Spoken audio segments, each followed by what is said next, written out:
What's going on, everybody? It's your boy Peasy back with another reaction of Dave Ramsey's co-host. I think two of his co-hosts.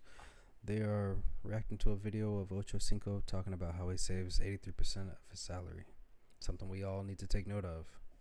I think I'm saving roughly about 50% right now, so I could be doing better. Let's get into the video. People, they think the cure and the fix for the problem is, well, give me more money, I'm gonna be all right. Well, the more you make, the more you spend. Right. If you have no discipline and no structure. Yes, absolutely. Every time. Yes. Every time. Well, just give me more and more. No, the more you get, the more you're gonna spend. And people ain't gonna listen because we are caught up in looking a certain way, living a certain way, trying to appease others who don't really care nothing about you, just to say, oh, I got it. Wow.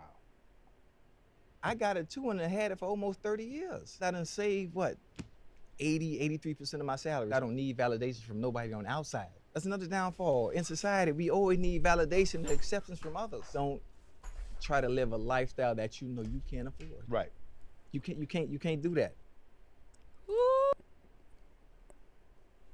They dropping gems.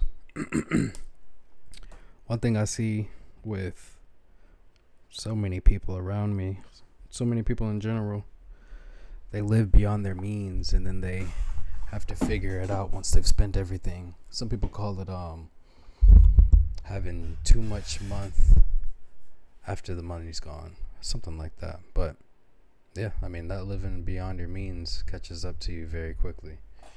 I've had to find that out myself multiple times, and now trying to live as low beyond my means or as within my means as possible. It's finding me having to do a lot of boring things, like my wife and I, we spend time, we watch movies, we talk, we read books, we talk, we go on walks. We don't really do anything too crazy nowadays because we know where we want to be in 10 years, in 5 years. Where we are now, we don't want to be in the same place, and we surely don't want to regress and take steps back to where we were. So we are living surely within our means, and we're trying to find ways to continuously live within our means. So, I mean, if we could save 83% of our salary, that would be crazy. That would be insane. I know that would be a very boring life for a little bit, but I think the sacrifice would be worth it. Let's see what they got. All right, so you got a pro football player. It said in the copy there, he flew Spirit Airlines instead of chartering a jet. This guy made millions and millions and millions. Yeah. Right. Instead of flying Southwest, I'm flying Spirit. Right. Wore fake jewelry, the whole thing. So he's like, man, I don't have to prove myself to everybody. I love it. I love it. I've been guilty of that. I've been guilty of being in situations where I feel like I have to prove like I belong here. Mm-hmm. And the way to prove I belong is by, having the same bag she has, having the same shoes they have. And if you do that, it's like a status thing, but it's so deeply rooted in insecurity. It really is. Like, that's not, and I heard him say on another part of the interview too, like, that's not what gives you your worth. Huh. Like, what you can buy, are you kidding me? Yeah. So I love that. It makes me think of that scripture. One person pretends to be rich yet has nothing. And another pretends to be poor but has great wealth. I mean, what do you want to do? You want to be fake rich or real rich? You know what I'm saying? And I like what he said. No, I don't necessarily want to pretend to be poor, but I do want to question the value of everything that I purchase before I purchase it, to make sure that the price is somewhat equivalent to the value that I'm going to receive from it. Purchasing $2,000 and $3,000 bags with the intent to not do much with it. Now, if you have $2,000 and $3,000 to spend, frivolously or just to spend, go ahead. I personally would much rather put that money towards something else. And of course, my focus right now is to sacrifice what it is I could sacrifice now so that I could have a much better future.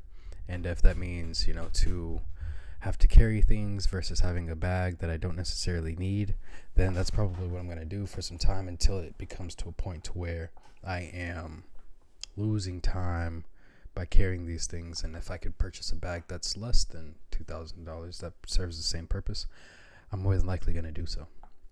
So, I wouldn't necessarily say, you know, live like you're poor but yet be wealthy, because what's the point of having the resources if you're going to, you know, not utilize them to their fullest extent? Now, if you're, you know, kind of holding them and you're reserving them for a later time, that makes sense. But just to have them and never use them, I don't really think that makes too much sense.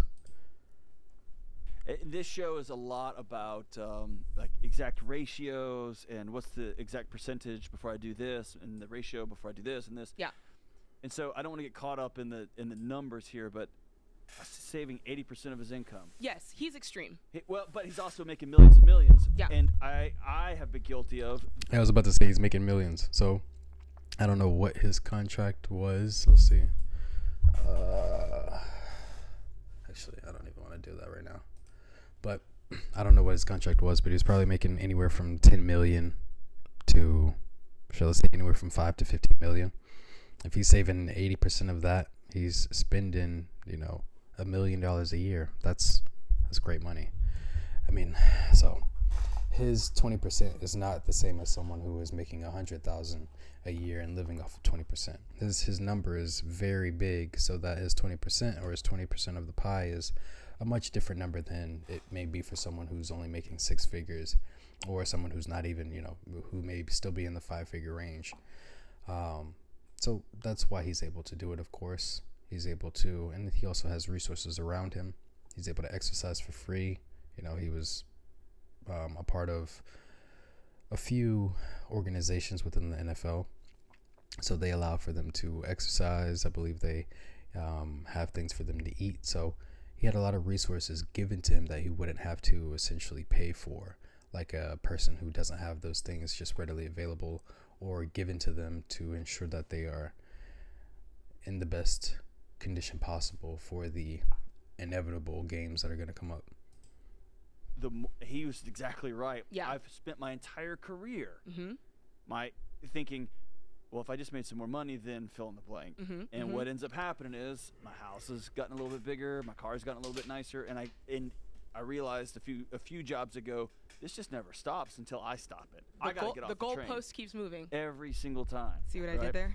Yeah, I see what you did there. I'm sorry. Well played. So don't try to live a lifestyle you can afford. Yeah. Here's the hard truth of this. It's easy to look at Ochocinco and say, okay, he's worth millions and millions. So what we are saying, and I'll say, you can join me or not, if you make $65,000 as a teacher, you've chosen a Corolla life. And that is okay. You've chosen a Camry life until you can, like, what is it? The third job that's a millionaire, right? There's engineers and something else and teachers, right? Yep, that's right. On the list. So you can get there.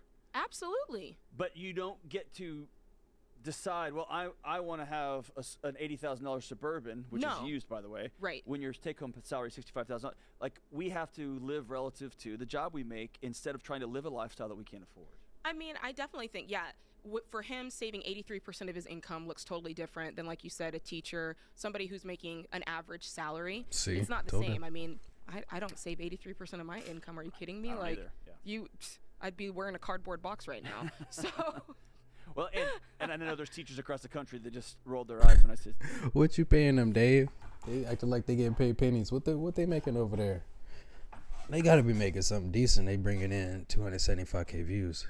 65,000. I don't know what teachers making that. Not that. Yeah, but it's when you. Let me just say it this way. Stop trying to pretend to live somebody else's life. If you've made the choice to have job X or job Y, or it's the only job you get, that's fantastic, and be so proud of yourself. Be grateful of the contribution you're making, and live that lifestyle. Absolutely. Yeah, you've got to. It points to contentment. And again, I feel like we do have to highlight the ratios because it's a lot easier for him to, quote, it's easy to say, oh, it's easier for him to live on 20%. He's got millions. But to his point, the like we said, the goalpost is always moving. And it's interesting because you're always comparing yourself to what's around you. Like I was watching something, I think it was Kevin Hart, and he was talking about, you know, if you're on a basketball team or a football team, you're hanging out with those guys. They're not all making the same money. That's right. Like, it's a difference between if you're like first string and if you're like, I don't know, like the sixth man or like over on the sidelines. And we're talking hundreds of thousands, if not millions of dollars difference Right. in pay. Right. So it's like, hey, after the game, we're all going out. Yep. Really? Like, you're not doing what the quarterback's doing. And it's the same thing in our own life. If I go out with a bunch of folks, it's easy to think, hey, we're all here. Mm-hmm. We can all afford the same things. Yep. And you can't. That's right. I mean, how many times you go to dinner with people and it's like, well, they ordered the steak, I guess. Well, maybe I'll order it too. Like, and you start changing your behavior based on who you're around. You go to work, you start looking. So, about the food thing, whenever, for the most part, just about anybody in my life or in my family has a birthday, we have some sort of a get together for it. And getting to where I am now, I'm able to have a decent amount of money. You know, we're generating well into the six figures. And so when we first started getting there, I would take people out and let them know, hey, it's on me. And began to kind of notice the shift in what people would order versus if they were paying for it, you know, themselves. So what I then started doing after I noticed that shift was inviting people or asking people, you know, hey, we're doing this. If you'd like to come, please feel free. And would not in any way bring up that, you know, I'm paying for whatever that we're doing. Of course, until after everything is done. So people make orders, they buy things with the expectation of them paying for it, so it's much cheaper. And in most cases, you know, I'll come around and pay for it. Like my son, for his birthday, he wanted to go to Golden Corral. He's never been to a buffet, and Golden Corral was the only thing he could think of. And it ended up being like ridiculously like $21 a person. I never knew how much Golden Corral was. I never paid for it when I was a child when we went. I've never gone as an adult other than a couple weeks ago. So it's $21, like 1938, 1968 per person. I ended up getting there late. I had a meeting, and so we had a great time. And then the day after, I sent everyone their money to reimburse them for the cost of, you know, Golden Corral. And everyone was, you know, very, very happy. And so it kind of made me realize, like, you know, people, no matter whether it be $19 or $190, everyone could utilize that money in some way, you know. So luckily for us to be where we are and us to be able to live within our means, we're able to actually reimburse people for what it is that they have, you know. So I look at the resources that, you know, people have. If they're able to use them wisely, then they should have no problem being able to do the things that they'd like to do, along with taking care of the things that they have to take care of. So I think that, you know, they both did a fantastic job. I think Ocho is like one of the few people that are as frugal as he is. I think Terrell Owens was pretty frugal. If I'm remembering correctly, I believe he was pretty frugal as well. But I mean, like, having money, it just makes a completely different life. And luckily for Ocho, I mean, his 17% that he was spending was probably, you know, multi-millions versus the 17% of, let's just say, you know, the salary of a teacher or a firefighter, you know. So